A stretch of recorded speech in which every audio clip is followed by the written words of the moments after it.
of debt is one of the hardest thing to do in a person's life. Alam niyo bakit? Kasi para tayong nahulog sa loob ng balon. Di ba? Mabilis mahulog pero ang hirap talaga lumabas.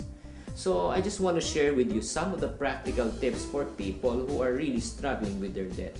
I made an acrostic on the word called debt. Let's start with the letter D. D stands for the word called decide. Kailangan magdesisyon po kayo na kailangan ayaw nyo talagang pumasok na utang. The only way that you can get out of debt is stop incurring new debts. May mga iba ganitong ginagawa. Nangungutang dito, pambayad ng utang dito, pagkatapos iikot na naman, mangutang sa ibang tao, pambabayad sa ibang tao. It's a never-ending cycle. Again, make a decision. Let's go to letter E. E stands for what? Empty your savings account and liquidate some of your assets. Again, it's no use for you to put some money in the bank account just to have a sense of security na may pera ka pa.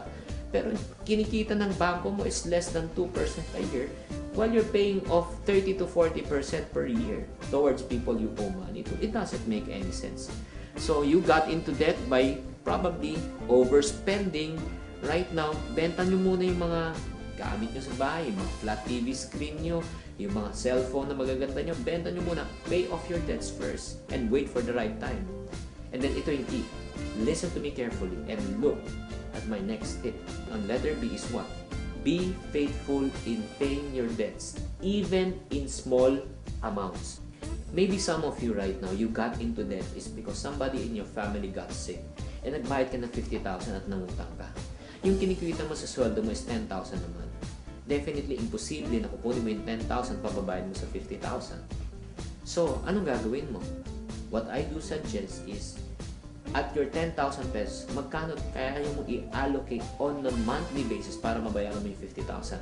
If what you can allocate is only 2,000 pesos a month, kunin mo yung 2,000, pumunta ka sa taong pinagkakautangan mo, kumatok ka sa bahay nila, iabot mo yun. Pay it little by little. Why do I say that? In getting out of debt, it's not in the amount that you want to pay that is more important. It's in your willingness to pay. Yun po yung mahalaga. And finally, letter T, totally reverse the process. We got into debt by overspending. Right now, it's time for us to get out of debt by underspending. At meron pa tayo isang kasabihan, kung maiksi po ang kumot, matuto tayo mamalugtot.